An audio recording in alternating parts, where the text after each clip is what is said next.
Ladies and gentlemen, from boxing scene, I'm going to be short and to the point. Vitaly Klitschko, he spoke about Canelo GGG. He said a KO win eliminates bad judging. So basically he was saying that, judges can be subjective and therefore you can get different decisions. But to avoid that, you just knock the guy out.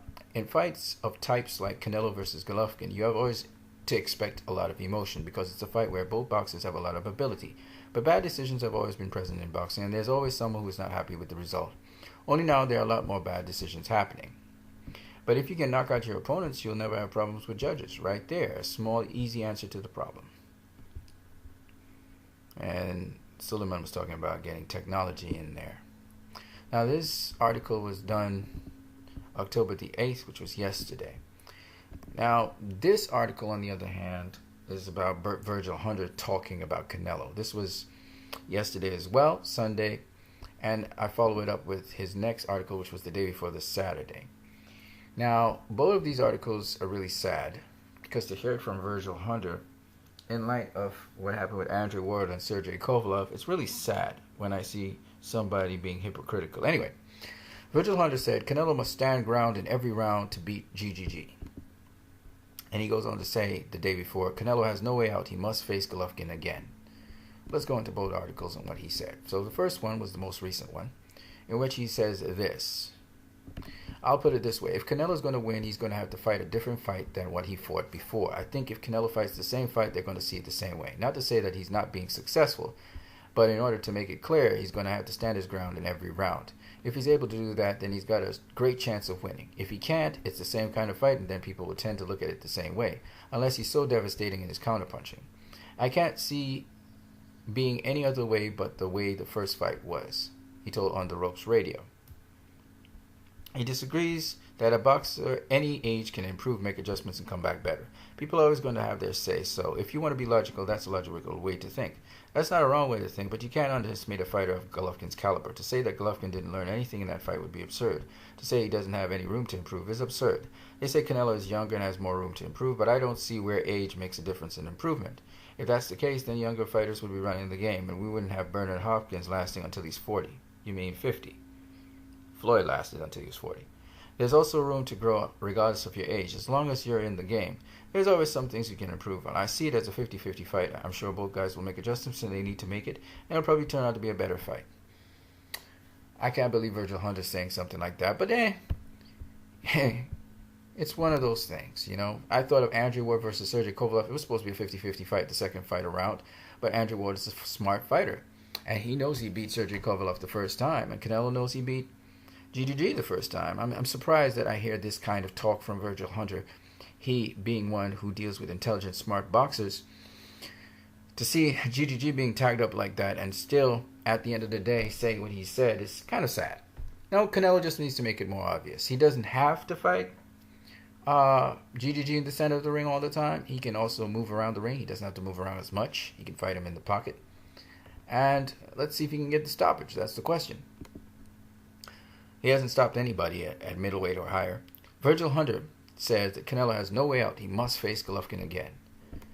And I found this, again, quite hypocritical, but it is what it is, in the sense that talking about Canelo having no way out, so Golovkin doesn't have a way out as well. He should also face Canelo. I had Golovkin winning the fight. If I'm not mistaken, I had it 116, 112. I had Golovkin winning the fight. I thought Canelo fought well, but I thought he fought in spurts. No, he fought all through the fight. You mean his offense was in spurts. I thought, and it wasn't really, because he was pot-shotting and then he would land his combinations. So he landed combinations in spurts, but he also pot-shot Golovkin as Golovkin was chasing him down. Anyway, that's besides the point. I thought Golovkin pretty much made the fight, but it was a great fight. Made the fight. He was pressing the action, yes, but not effectively. A draw is acceptable if anybody can't come to the conclusion of who won. There's always a rematch to sort it out and find out who really won. I guess he was rooting for Canelo to get knocked out because Canelo knocked out Amir Khan. I expect them to fight each other next. That's what they should do. I know Golovkin wants it, does he? If Canelo went off to fight somebody else, I don't think that would be received well based on his great performance and also on the fact, based on his great performance. Oh, you do know he had a great performance. All right. And also based on the fact that there is really no way out for him other than to take the rematch. Who? Canelo or Golovkin? Golovkin has many ways out of him. For him, he can fight whoever the heck he wants. He's the pound for pound. He's the pay-per-view king. No, he wants the rematch. Anyway, we'll see. Unless Canelo wants to be criticized, there's no reason for him not to take the fight. I expect a rematch, and hopefully we can get a clear and concise winner on paper in that match, Hunter said. Canelo says, I want Golovkin first in 2018. This was September 27, 2017. This was October the 7th, October the 7th, 2017. This way back, September 27, 2017. This is why they even in talks for a rematch, okay? Canelo said, I wanted Golovkin first in 2018. I want him first in 2000. No other fight I want. He fights 2 times a year, Cinco de Mayo and then Mexican Independence Day. I wanted to be my first fight of 2018. I do not want another fight. That is not the tiebreaker with Golovkin, and that's where we're going to try, and that's what we're going to try to do, Canelo said in a statement provided to BoxingScene.com. He's speaking at a press conference in Colombia, where the Mexican star was present for the announcement of the annual convention for the World Boxing Association, or WBA. While many believe Golovkin had done enough to earn a decision, Golovkin believes the outcome should have been his. I feel like I was the winner, but that's boxing. I told everyone that it would be a great fight. I feel very happy with what I did. The people are happy, and now they want to see the rematch. That's what Canelo said. And Eric Gomez is, of course, pressing the action with K2 Tom Loeffler to see if they can get a deal before the year is out. So they're really trying to go for that rematch. Anytime you hear Canelo say he wants somebody, then he's going after them. All right? He said he wanted Golovkin for the longest while. He finally got him. When you heard Floyd Mayweather say, I want Pacquiao, he went after Pacquiao. You know what I'm saying? And I feel like people are punking Canelo. I don't know why. You know, they probably feel that Canelo can't stop Golovkin. He's just going to get stronger. He's already supremely better than Golovkin. All his techniques and skills.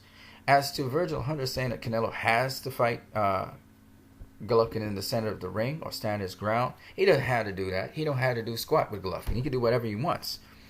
The thing is, whatever he does, he must show that he's clearly in control, that he's the one dictating what's happening in that ring.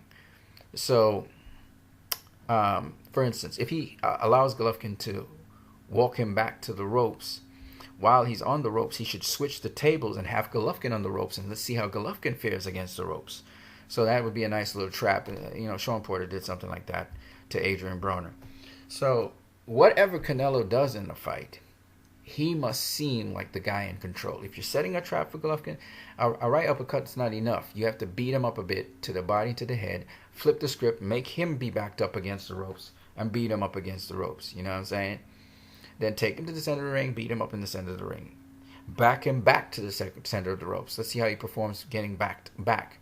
So all these different things Canelo can do, but he must show that he's in control. The first 3 rounds, he showed that he was in control. It wasn't, he went to the ropes as well.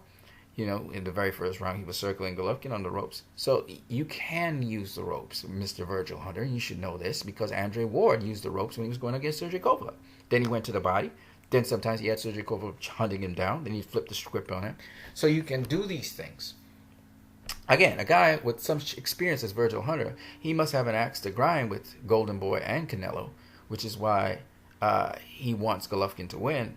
And he's blinded by that. But clearly, Golovkin has showed me nothing that shows me that he can handle Canelo.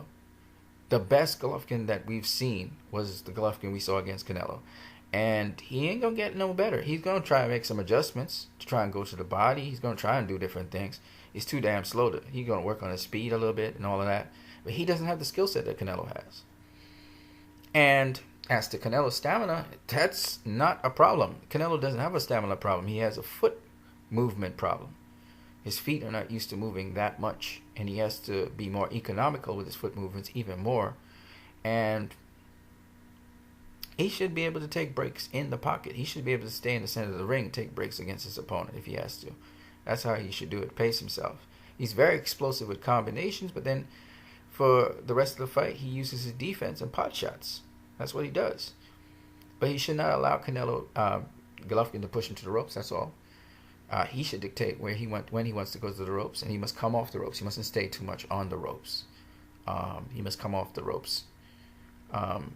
He's got a lot more skill than Danny Jacobs has, so he needs to utilize it. Use those angles on Golovkin and work his body, break him down, make him guess if he's going to the body or to the head.